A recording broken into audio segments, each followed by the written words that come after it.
adjustments. Okay, nice. So welcome, Adam. Thank you. Welcome, and yeah, thanks for taking time for the interview. So why do we not start with talking a little bit about you, where you come from? I know you do yoga and personal coaching in yoga as well, and I know you've done different the personal development groups. Right. Just tell me a little bit where you come from, how you got into yoga. Introduce yourself maybe a little bit. Well, my name is Adam Rice, and I was born in the United States. I'm American. Lived there and grew up there my whole life. And I played a lot of sports when I was younger. I was on the Junior Olympic national team for wrestling.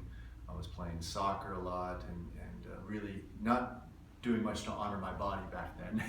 We were pushed to play really, really hard. And at that young age, the body's still developing. So I developed a lot of issues with my body at a pretty young age, in my early 20s. Had a lot of neck problems, back problems, things like this.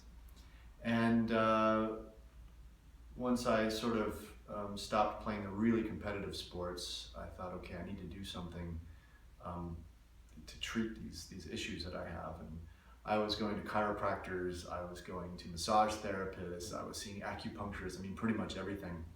And it was my massage therapist that one day said, hey, I could work on you every single day, but you have to do something to structurally change your body. And I was pretty desperate, I would do anything, and she told me that she was taking a yoga class and that I should come try it with her.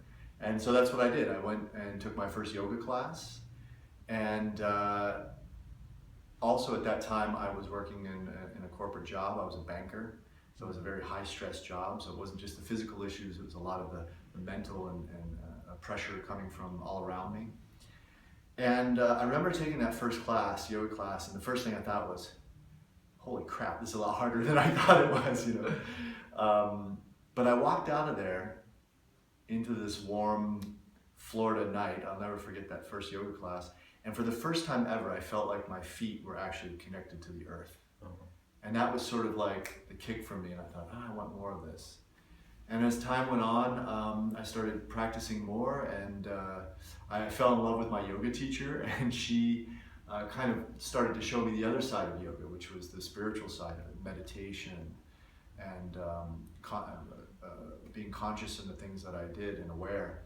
And this was really what changed my life. It completely helped me to overcome my expectations that I felt that others had of me, and really set me on this path of self-development.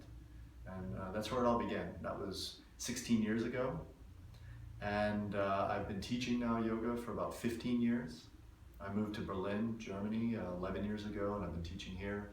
So yeah, I'm teaching regular classes, and I'm also doing workshops, I'm doing retreats all over the world, and also private trainings. Okay, who are your private students? Can you talk about that, or? Well, they're from different walks of life. I'm doing everyone from a student who's in law school right now, to a woman who was an investment banker, to the U.S. ambassador to Germany. He's one of my clients, his whole family actually. Yeah. So it's people from all different walks of life, and that's the great thing about yoga, is that it appeals to just about everybody. And whether you're an athlete or a house mom or a student, there is something for you to get out of yoga. So what is yoga for you when you say like that you can get something out of it? And probably not only the physical, but you were also talking about then the meditation part. So what is yoga for you, and what's the impact it can on a person's life and on society? Yoga for me personally, I think represents freedom. For me, freedom has always been the most important thing to me. But I realized that I really wasn't free, because I was living under so many external influences, whether it's expectations from society or from my family, or just perceived expectations. A lot of these are things that I put on myself. And yoga teaches us to just be free in who we are. freedom in the body, you know, so you can move freer, you stretch, and you just feel freer, and you're not so contained, especially through the breathing. The breath really opens up the heart, it opens up your energy field, everything. Freedom and acceptance, because yoga is accepting of everybody.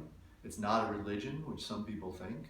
Yoga is actually a science that was developed 3,500 years ago to prepare the physical body for meditation. And it's in meditation that the true gifts of yoga come across, you know, through the meditation you find this inner stillness, and through the inner stillness you find inner peace. And that helps you to deal with any of life's situations, you know, whether you're leading a country, you know, or you're just trying to put food on the table for your kids. This peace inside is what keeps you from going into too much into the emotional side of things, and creating stress and suffering in your life.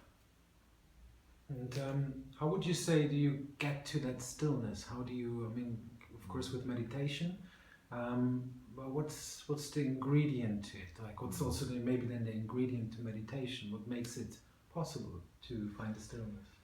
Well, the first thing I'll say about that is that for us, especially as Westerners, we have so much external stimulation. We're working very hard, many hours. We've got you know, lots of computers and television and radio and sounds. We're constantly bombarded. So our minds are full of stuff. And so to just say, okay, don't think about anything, and that's meditation, is a mistake. It's very difficult for us to empty our minds suddenly. And this is why many people don't even ever start with meditation, because they think, there's no way I can do that. So there are a number of good meditation techniques. I'm a big fan of Osho and his techniques because they're active meditations.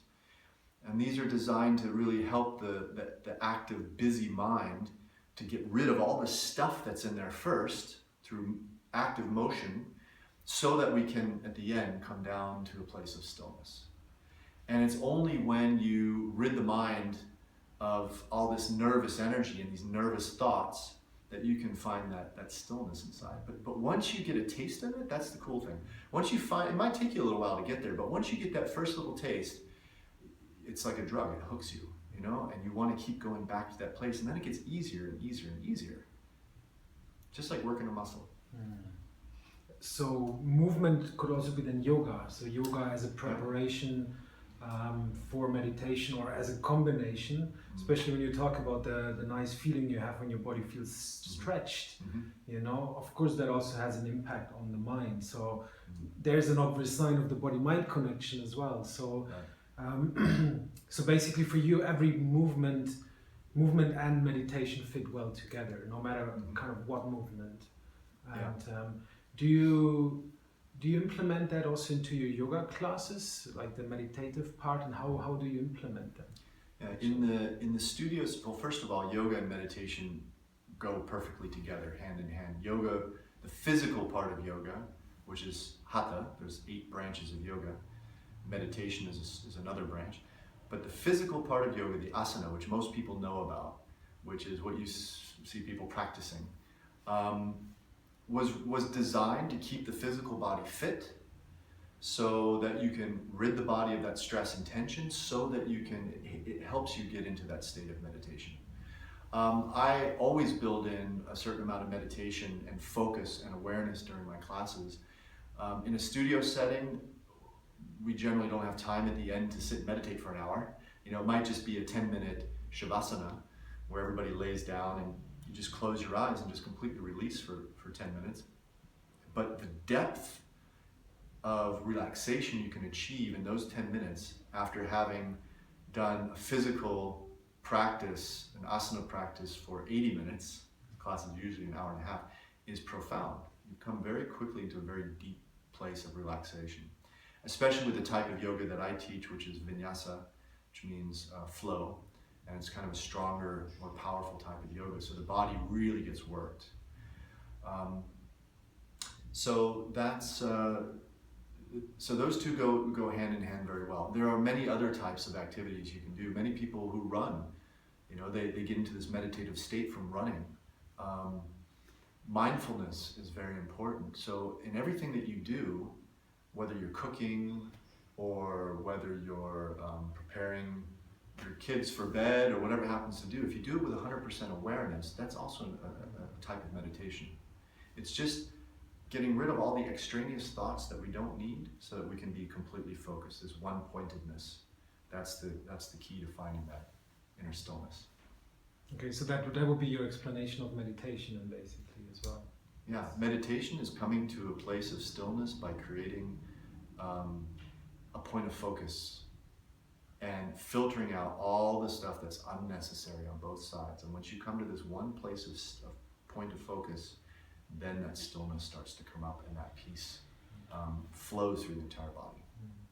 So you mentioned that a lot of people, they're curious maybe to meditation, but they never start because it seems so impossible for them. Yeah. What would be tips you can give somebody who is interested in starting with meditation, but doesn't know where to start and how to start, like just a few Yeah, I can tips? give a couple really good tips because it's something you can do at home and you don't have to sit for an hour. You can start with 10 minutes and then build up to 15 or 20 minutes. One of the most important things is that you have to do it regularly. If you just do it once a week, you're not going to notice any effect. There are a couple of good tools that I can recommend. One, which I just discovered, a friend of mine referred me to it, is called Headspace. It's actually an app on the phone, and it's a bit basic, but for beginners, it's very good. I think it explains meditation great. It's a guided meditation for 10 minutes. There's 10 sessions in the initial free trial subscription, and it's the guy has a nice voice and he's kind of funny and witty. So it's a perfect introduction for beginners. You just put your headphones in, turn it on for 10 minutes, and it takes you through the entire process. For people who are a little more advanced, I could suggest doing some of the Osho meditations. You can find them on the Osho website, osho.com, and under meditations, and there's actually videos that kind of tell you how to do these active meditations. Another very basic one is mantra repetition, which I do quite a bit. Japa meditation. A lot of us have seen these, mala beads, and a lot of people just wear them as decoration, as jewelry, but they have a purpose. There's 108 of these beads, and you use them to meditate, just saying a mantra over and over again. And you can pick a mantra out that means something to you. There's thousands, probably millions of mantras. It doesn't have to be in Sanskrit. You can even make up your own mantra, in English if you want, or in German, or whatever your language is. And it's just a way of giving your mind something to focus on instead of all this other stuff. And you just say this mantra 108 times, and you can do it as many times as you want. And one other one is gazing, which is you just sit and you put a candle on, and you just let your vision come to the flame, but relax your eyes so that it's just kind of a little bit blurry. So you're almost looking through the flame. And you just sit, and any thoughts that come into your mind, the key is not to fight against them, which is what many people think. Thought comes in and they start fighting against it, and I'm not meditating, they get frustrated. But the key is to observe that thought as if you were outside of yourself, and let the thought float by like a cloud in the sky. And in the moment that you recognize, I'm being sucked into this thought, then you come back to the gazing, or you come back to the mantra, or whatever it is. And it's like working a muscle, like I said earlier. It'll get easier and easier. So when you would say like just a few words of ingredients to meditation, let's say somebody wants to meditate, and he's like, okay, what do I need to do now? It's like observing was one word you just mentioned. Yeah. Relaxation probably is one as well. Is there more, like just words that you can just pop out? Acceptance is a big word. Accepting where you're at right now and not non-judgmental. Don't judge the experience that you're having. Don't expect too much. Just be. Relaxed, comfortable, cozy. Find a place that's quiet. That's one of the biggest things. Your place. I have a little altar here that's always here. And even if you're in your little bedroom or in your office or wherever, create a little sacred space for yourself with some objects that you really love. You know, maybe it's a picture of your family, you know, or maybe it's if you're a Christian, maybe you have a little statue of Jesus or a crucifix or whatever. You know, it's all inclusive. So whatever makes you feel good and creates this sacred space for you, so that every time you meditate, you know you're going to that place. That's a very important key. Nice. When you said before, you were mentioning active meditations from Osho, and we were talking already a bit about the combination between activity and then passivity. I want to go a bit deeper there. It's like, yeah, when somebody goes for a run, we know we're quiet, we're calm, physically and mentally relaxed. So can you maybe go a little bit deeper and explain what happens? Why do we feel so relaxed when we go for a run or after yoga? What's the process for our body and our mind when we do activity, no matter what, so that then our bodies, we are prepared for meditation? What makes it calm and relaxed? What is it?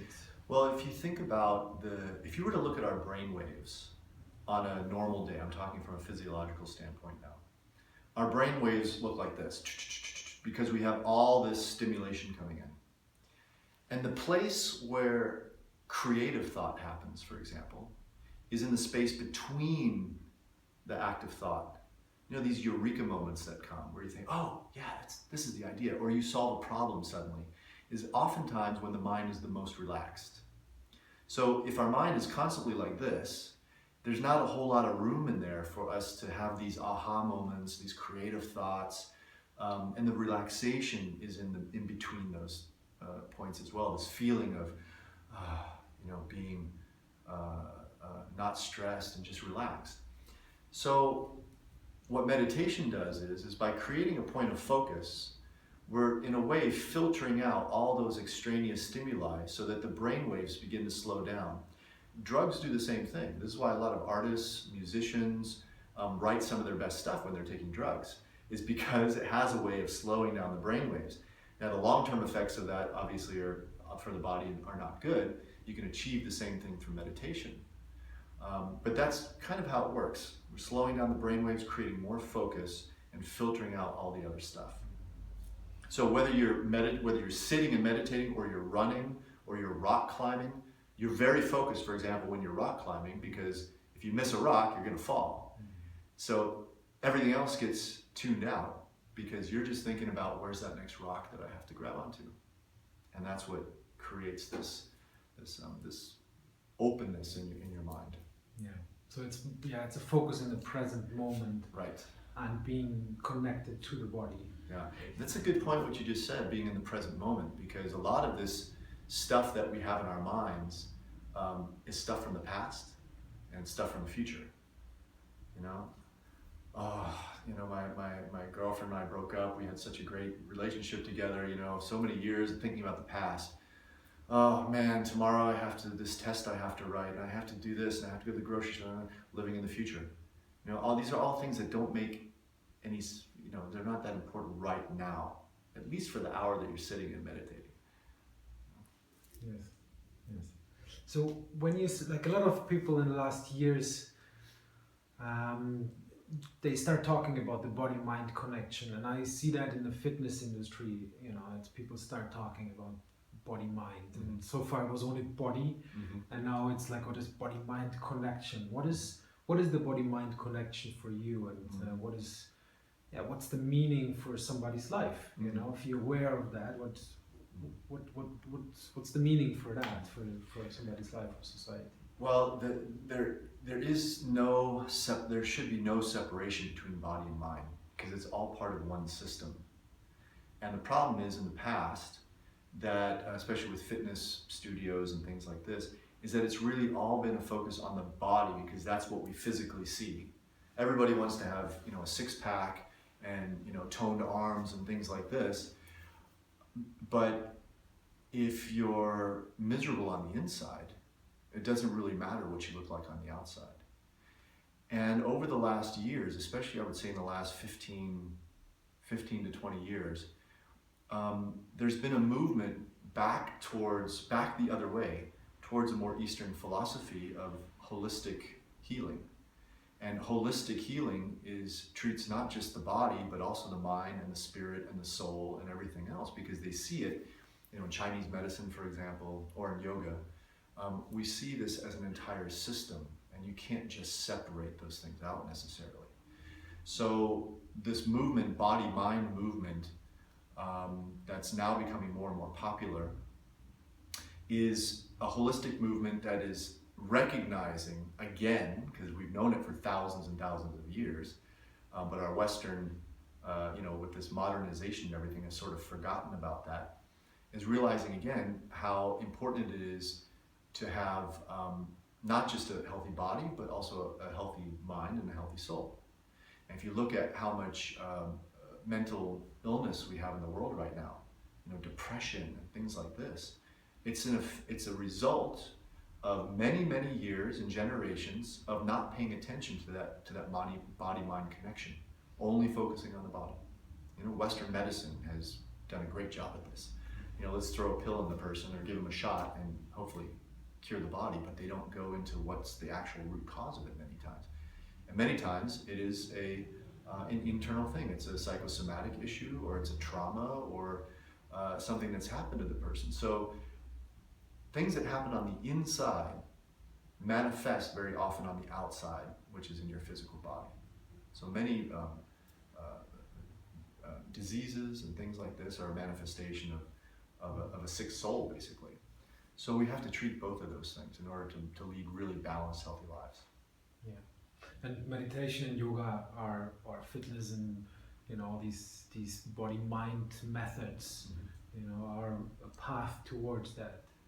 Yeah, yoga is one of the oldest body-mind methods around, and now, because we are Westerners, and we're always looking for something new and something bigger and better, there have been a whole lot of new methodologies developed, but they're all good. I won't say they're all qualitatively good, but it's good that people are thinking about this, and it's good that people are finding new ways, because it's important that you find a method that resonates with you. Because maybe you don't like yoga for some reason, but maybe you like doing some Osho meditations, or maybe you like doing martial arts, which is also very similar to yoga in that it really teaches focus and control and taking care of one's body and mind. So it's important that you find what resonates with you. There's a lot of things out there, a lot of offerings today, which is great. Yeah, I've heard a quote from somebody. They said that yoga is the new, and meditation is the new yoga. And when I look at the development of yoga from back when you started it 10, 15 years ago till today, it's been a hype, a yoga hype, from something only women do, to something everybody who's cool basically does, Right. So where do you see yoga in the next years? Do you think like it's gonna flow down or ebb down, or it's gonna stay at the peak, or how do you view yoga, and how do you view meditation? Because meditation seems to be in the same state yoga was 10, 15 years ago. Well, I think it's going to be a long time before yoga, the practice of the physical yoga, starts to go down, because I think there's still a lot of people that are going to come onto this path. As people start to get older, especially, they can't play all the sports or go to the gym as much as they used to, but they are going to find that in yoga, they get just as much of a challenge to their physical bodies, but they also get all the other benefits. That you don't have as many joint problems, that you're calmer, that your heart rate is less, that your blood pressure goes down, all these extra things that you get that you don't get from a normal physical activity. I think there are some older yogis who are a little skeptical of the whole commercialization factor of yoga. And I was in the beginning too, but what I've seen is that, if somebody comes into my yoga class because they saw Madonna doing yoga and they think it's cool and they want to be hip, great. Get them in the studio, because the longer they do it, just like with me, the better they're going to feel, and they're going to start to realize, wow, okay, this is more than just and exercise, you know? And so the more people yoga draws into the studios, the better, even if it's using these more commercial kind of things. Meditation is the next step on the yoga path, I would say. So at some point, many times your physical practice of asana starts to get less as you start to do more meditation. That's been the case for me. As I do less physical asana, or not quite as long, but I meditate. You know, I try to meditate every single day.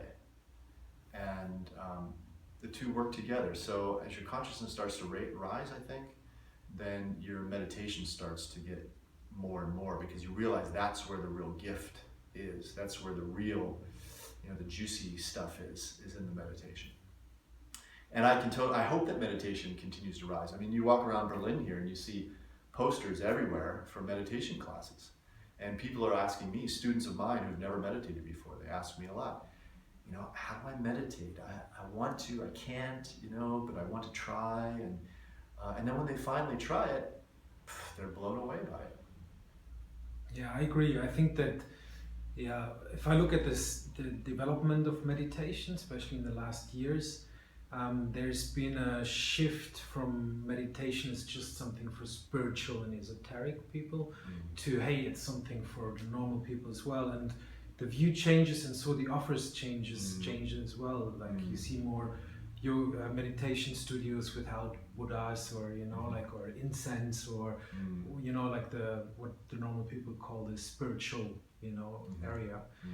And I think that's necessary, you know, for people to, yeah, because a lot of people, they are not interested in spirituality. You know, they maybe start coming to yoga or meditation for just the physical or the mental benefits, but then they will stay because they feel something inside. Exactly. You know? So I agree with what you said. Is, you know, it's important to get them, you know, for Madonna reasons or whatever, and then let the method work. Exactly. You know, and we'll change them. Yeah. And this is something that I think is a good point that has kept people away in the past, is that people in, you know, many years ago saw, you know, the practice of yoga as being this hippie thing. Only the hippies do that, you know, and meditation was, okay, these guys are in a sect or a cult, you know, if they're sitting there meditating and oming, what is this om thing about, you know? And part of that's ignorance, because they just don't understand what it's about.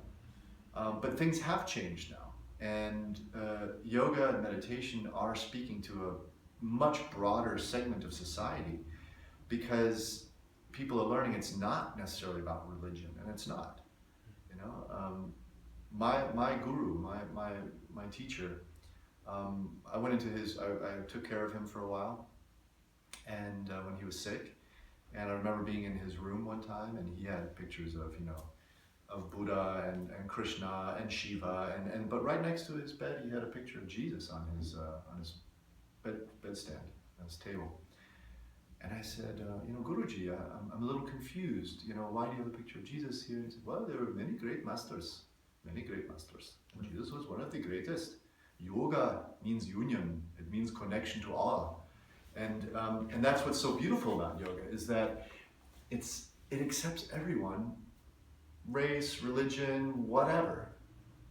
And it's all inclusive. So no matter where you go in the world, you walk into a yoga studio and everybody has something in common. That's a really nice feeling. Nice. Yeah, I agree with that as well. So when you say that, you were mentioning earlier, like gyms or fitness studios. I'm not sure if you have been in gyms. I mean, you played sports, but if you have been in the last 10 or 20 years in gyms, like how do you view gyms or the fitness industry, or like what comes into your head when you think about it? Is it something you're drawn to? And why are you drawn to it? Or if you're not drawn to go in a gym or fitness studio, why are you not drawn to it? What's your take on it? I think that that yoga and more traditional fitness practices are the perfect complement to each other. I don't ever tell people, you know, well, you should just do yoga and stop doing spinning, you know, or stop lifting weights. No, it's totally not that at all, because the two complement each other. I think going into the gym and working out with some weights sometimes, or getting on the treadmill is healthy. And if it makes you feel good, do it. But you'll notice if you start doing yoga that those other activities that you're doing also, especially if you're playing sports, will actually get better. I experienced this myself with playing soccer. I played soccer my entire life, and as soon as I started doing yoga, I very quickly started noticing a big difference in my game. My stamina went way up because I was suddenly breathing properly. My lung volume expanded through the pranayama, the breathing exercises. I was getting less injuries because I was more flexible. So, in soccer and many other sports like basketball and things like this, you're changing your direction a lot and you need to be loose in your joints. So I was protecting my body that way. So the two are not exclusive of each other. I think you can do both at the same time. Yeah. And what role would meditation play? Because meditation is connected to yoga, but it's not to fitness. It's not present there. Do you think that is going to change in the future? And do you think that's also lacking maybe in the fitness industry? I think in the general fitness industry, you already see yoga coming in. Almost every fitness club these days has yoga classes. And the reason they have them is because the demand is there. They didn't just suddenly introduce yoga classes because they thought, oh, well, we want to offer something and see if people like it. No, people are asking for it because they know how it makes them feel. Meditation is another thing. I don't foresee meditation classes being held at fitness studios. For one, because the atmosphere is just not conducive to that. I taught at a fitness studio here in Berlin for a year when I first moved here. And I remember during our classes, outside the door, you heard this, and the woman doing the ab attack, like, und eins, und zwei, und drei, really aggressive and stuff. So we were doing our yoga practice in there, but so for meditation, and it doesn't have to be everywhere, if they're taking that step and just even offering yoga, I think that's a great first step. We don't have to expect the entire world to change overnight. But the nice thing would be and I see this with many people, is they end up at some point quitting their gym membership because they start getting more out of yoga than they do out of these machines that they're working on, and they join a yoga studio. That happens a lot. I've met a lot of people who do that. So in that atmosphere, then it's more conducive to meditating when you're in a quiet studio. Yeah, I agree absolutely. I mean, fitness studios, they would need to be changed completely because the atmosphere is not, not for a quiet mind. It just makes you more busy, more aggressive, more fast, more. It's more body oriented. Yeah. But they're coming along. They're getting there. I mean, if I look at this, like when I did my fitness trainer course and I talked to the guys, fitness trainers and the trainers of the trainers and guys from the fitness studio, they all say that the fitness studio per se is dying out. And the numbers are declining because people go to different stuff. They don't want this machine stuff, just working on a machine. They want yoga or calisthenics or CrossFit or different other styles. So I think there is a development there as well. And I picture that as well. Great. So I have actually one question left basically. So I mentioned Meditative Fitness, so that's the project, and I mentioned it a little bit. I know you haven't done anything of that, but we talked a little bit in the past of it, and I just want to take your thoughts on the combination of meditation and fitness, and we talked about active meditation and everything as well, but what's your thoughts about Meditative Fitness? Well, before I answer that, because we talked very briefly about it, maybe you could explain a little bit more deeper about it, and then I can give you my thoughts about it. So we talked about active meditations, and we talked about that activity helps the body and mind and ourselves to be prepared for that stillness. The stillness comes more automatic when I've been active before. And I think that is great for people who start meditating, who want to start, having an activity before and then meditate. Having an activity and then meditate, because then you're more calm, your body has endorphins, you feel happy, you want to sit, it's more natural to close your eyes. So that was the initial thought, because I did meditative meditations as well. And then I went to the gym and I had the experience you had. Loud music, people running around, egos everywhere, big egos. And people like go on a treadmill, go for a run, and they watch TV at the same time. And it's like 5 TVs there, and like people running here. And I'm like, what the fuck? Like my body's running, is doing one thing, and my mind is getting fed by these fucking war stories and news. And I was like, man, if the body and mind is one, if I'm one system, and I'm doing this here, something is wrong. And then I started meditating while I worked out in the gym, and it was really hard because of the sound and the music and the and stuff like that. So, but I started doing it when I went for a run. I didn't watch TV. I didn't listen to music. I watched my feet. I made it the run my meditation. And then I came to the conclusion that meditation, I want to help meditation to arrive in the 21st century. And I believe that a lot of people want to get the benefits from meditation, but they don't want incense. They don't want Buddhas. They don't want any religious esoteric stuff. And so fitness is for me one part, because people are interested in health, even though it's physical health, but that's slowly changing. They also do it to release stress, like managers. And so I thought that, fitness as active meditation, fitness can be a great preparation for meditation. So the idea is really to have a 1 hour, 1.5 hour class where you start with maybe dancing for 10 minutes as a warm-up. Then you do skipping ropes. Just to give you an example, you do skipping ropes, but you face the wall and you just do it and you just observe. Maybe focus on your breath, build in different techniques. So it's being conscious in every action that you're doing. In what you do, yeah. Then you turn around and you face somebody, for example. And then you do it. And maybe you're really crap in doing it, so you start feeling embarrassed. And the other one is really good, so his ego gets fed. And then you can observe yourself. So you do that for a minute, just doing that. And being seen by your ridiculousness or by your coolness. And then you turn around again and you watch the wall and you do it another 2 minutes. And just feel what happened to myself. Like by just this interaction, being seen, what is happening. So it's kind of a little bit of therapeutic approach actually as well. And then we would go after that warm-up, after dancing and the 5, 7, 10 minutes skipping ropes, we would go and sit in the 5 minutes guided meditation. Or, there are different ways of doing that. And then we would start doing whatever physical exercises like push-ups, sit-ups, and similar again, you can do it with a partner. And then we go into meditation again. So I'm playing with it. Then I build some shaking, to loosen up the body and free the mind for 3 minutes. And we stand for 2 minutes and gaze, like you mentioned it. We build in mantras, mental techniques, for when you do a push-up, it's a physical exercise of strength. So my body's doing a strength exercise. So what kind of mantra, affirmation could I use to rewire my brain neuroplasticity? By reprogramming my mind by saying a certain mantra.